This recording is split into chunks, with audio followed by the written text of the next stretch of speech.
Cette franco-américaine a vendu un faux fichier Excel pour 175 millions de dollars à la banque la plus puissante du monde. Ce qui devait être une simple acquisition s'est transformé en une affaire judiciaire hors norme qui expose autant la fraude que la naïveté du système bancaire. Voici l'histoire de Charlie Javis, fondatrice de la start-up Frank. Une histoire à mi-chemin entre la Silicon Valley et Hollywood. Aussi fascinante que gênante pour Wall Street.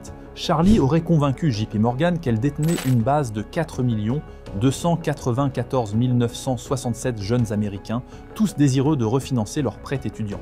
Une promesse en or dans un pays où l'endettement universitaire dépasse les 1600 milliards de dollars.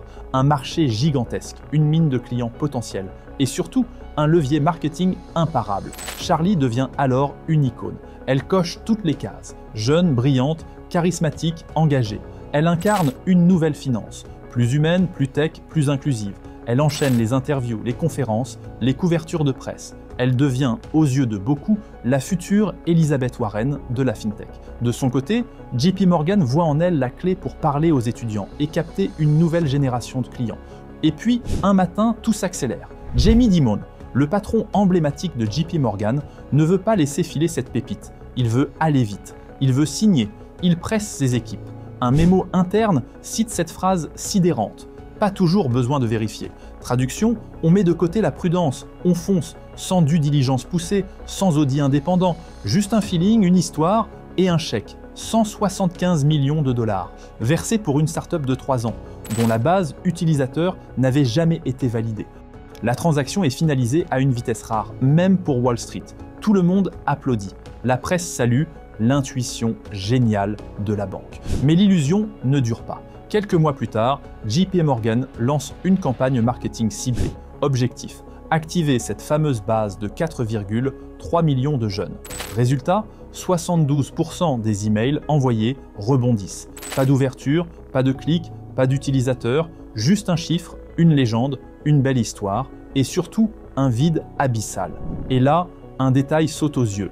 4,967, c'est aussi le nombre maximum de lignes dans certaines versions d'Excel.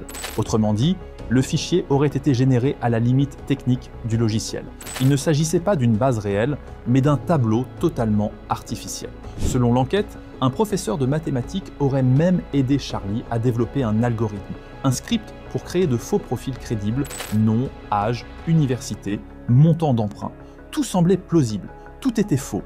Et personne n'a pris la peine de croiser les données avec la réalité. Alors une question demeure, comment une banque aussi puissante, aussi expérimentée, a-t-elle pu se faire piéger?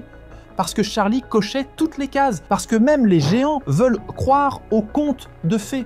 Voici donc 5 enseignements clés à retenir de cette affaire. Même les géants se font manipuler quand ils cherchent à se repeindre en champions de l'impact. L'histoire qu'on raconte pèse souvent plus que les chiffres qu'on présente. La due diligence devient une formalité quand l'acheteur est déjà séduit par le deal. La peur de contredire son patron étouffe l'intelligence collective. La course au next big thing est la mère de toutes les erreurs. Bonus, parfois, l'aveuglement est une stratégie. Plus on y croit fort, moins on voit le mur. Mais au-delà de la fraude, cette histoire est révélatrice. Elle casse le mythe d'une finance ultra processée, rationnelle, infaillible. Je travaille avec ces groupes. Je les vois de l'intérieur. Et ce que je constate, c'est souvent du bricolage. Des équipes surchargées, des décisions prises à l'instinct, des process écrits, mais rarement suivis. Des validations parce que Jamie a dit oui. Alors si votre entreprise vous semble parfois désorganisée, confuse, artisanale, ne vous inquiétez pas. Vous êtes dans le vrai. Le chaos apparent n'est pas un bug. C'est souvent la norme. Parce qu'au fond, cette histoire ne parle pas seulement d'un fichier Excel, elle parle d'aveuglement collectif. Si cette vidéo t'a intéressé, abonne-toi à ma chaîne YouTube et active les notifications pour plus de contenu sur la finance et l'actualité économique.